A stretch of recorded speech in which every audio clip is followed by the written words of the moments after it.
नमस्कार दोस्तों, आज की इस वीडियो में हम आपको बताएंगे एक एसी डीसी बल्ब को रिपेयरिंग करके।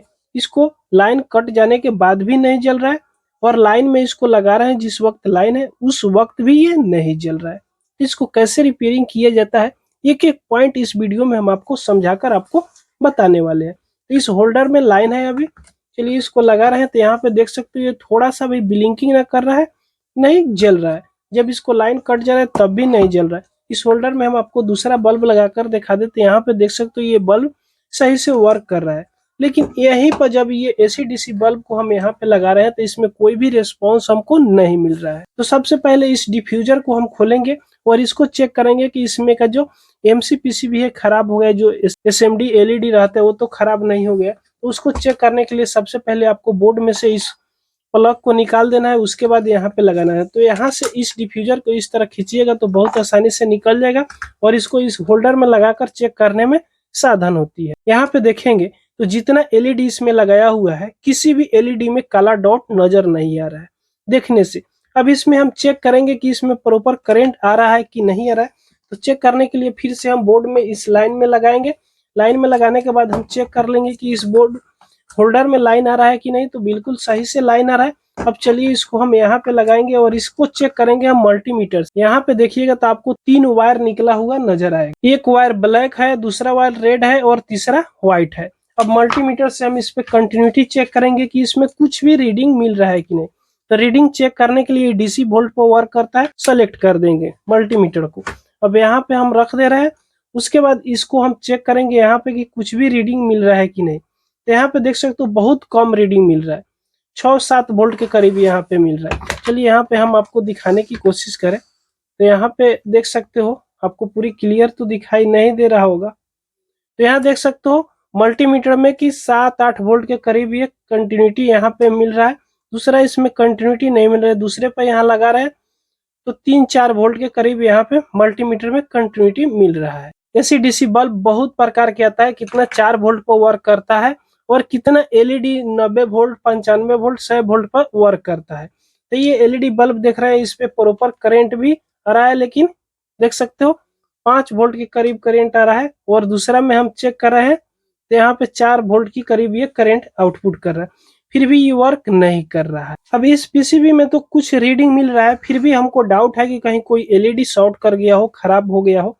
तो उसके लिए हम एक चिमटी, जो कवर वाला चिमटी होता है, इस चिमटी से सभी एलईडी पर हम बारी बारी से इस तरह शॉर्ट करके देख लेंगे कहीं कोई एलईडी खराब तो नहीं है। तो यहाँ से चलिए हम बारी बारी से सभी एलईडी को बारी बारी से सभी को चेक कर ले रहे हैं कि कोई एलईडी अगर खराब होगा, जैसे शॉर्ट करेंगे ये ग्लो करने लगेगा। तो यहाँ पे दोस्तों लगभग में हम जितना एलईडी है सभी एलईडी को इस तरह शॉर्ट करके देख लिए, कहीं पर भी शॉर्ट कर रहे हैं तो ये ग्लो नहीं कर रहा है। ये जितना एसएमडी एलईडी है बिल्कुल ठीक है, इसका बोर्ड में फॉल्ट होगा। तो सबसे पहले इसको बोर्ड को हम खोलेंगे, उसके बाद चेक करेंगे। तो होल्डर को यहाँ से हम निकाल लेते हैं। होल्डर से निकाल कर इसमें देखिएगा तो किसी में 3 स्क्रू दिया हुआ रहता है, किसी में 2 स्क्रू, किसी में 1 स्क्रू। तो यहाँ से जो स्क्रू दिया हुआ है इस स्क्रू को पहले हम ओपन कर लेते हैं। जो स्क्रू इसमें दिया हुआ है उस स्क्रू को खोलने के बाद में यहाँ पर इसको निकालिएगा तो इसके अंदर बोर्ड दिया हुआ है। तो इसको अंदर की खोलने के लिए यहाँ पे देखिएगा तो इसके बीच में एक रेघारी टाइप का बना होगा। तो इस तरह पकड़ के इसको हल्का सा नचा कर इस तरह खोलिएगा ना तो ये भी खोल जाएगा, अंदर इसका बोर्ड भी निकल जाएगा। तो इसमें आपको चेक कर लेना है कि कहीं पर इसका वायर तो टूटा हुआ नहीं है। तो यहाँ से सिंपल आप पूरी देख लीजिएगा कि वायर अगर टूटा होगा तो उसको जोड़ दीजिएगा तो ठीक हो जाएगा। अब चलिए यहाँ से हम बैटरी को भी चेक कर लेते हैं। यहाँ पे जो बैटरी का वायर जोड़ा हुआ है उसका प्रिंट यहाँ पे है, तो इसको हम मल्टीमीटर से यहाँ पे चेक कर लेंगे। तो यहाँ पे देख सकते हो मल्टीमीटर में यहाँ पे रीडिंग मिल रहा है 3.68 वोल्ट के करीब ये करंट मिल रहा है, यानी बैटरी का कंटिन्यूटी बिल्कुल ठीक है। अब चलिए यहाँ से हम इसको चेक कर ले रहे हैं। सबसे पहले यहाँ से 2 लाइन की इनपुट होता है, तो इस इनपुट से लेकर यहाँ पे ये 2 वायर जोड़ा हुआ रहता है। ध्यान से देखिए यहाँ पे 2 वायर जोड़ा हुआ है, तो इसको कंटिन्यूटी आप चेक कर लीजिएगा मल्टीमीटर से। तो मल्टीमीटर से कंटिन्यूटी चेक करने के लिए बजर मोड पर हम मल्टीमीटर को सेलेक्ट करेंगे। उसके बाद एक पॉइंट को यहाँ पे सटाएंगे और यहाँ से चेक करेंगे कि इस पे कंटिन्यूटी मिल रहा है कि नहीं। तो यहाँ पे देख सकते हो जैसे सटा रहे हैं यहाँ पे बीप की आवाज आ रही है। चलिए यहाँ पे हम सटाकर चेक करते हैं। देख सकते हो बीप की आवाज आ रही है, यानी कंटिन्यूटी बिल्कुल मिल रही है। अब दूसरे वाला पॉइंट पे हम सटाकर यहाँ पे देख ले रहे हैं, तो यहाँ पे भी सटा रहे हैं तो बीप की आवाज दे रहा है। लेकिन इस यहाँ से लेकर यहाँ तक जो कंटिन्यूटी है बिल्कुल ठीक है, बैटरी का भी कंटिन्यूटी ठीक है। अब इसमें प्रॉब्लम कहाँ से हो रही है, तो प्रॉब्लम को हम पहले यहाँ से चेक करेंगे। तो यहाँ पे देखेंगे कि कोई सर्किट खराब है कि नहीं है। यहाँ पे देखिएगा 2 रजिस्टेंस लगा हुआ रहता है, जो फ्यूज रजिस्टेंस है। इस फ्यूज रजिस्टेंस को भी हम चेक करेंगे।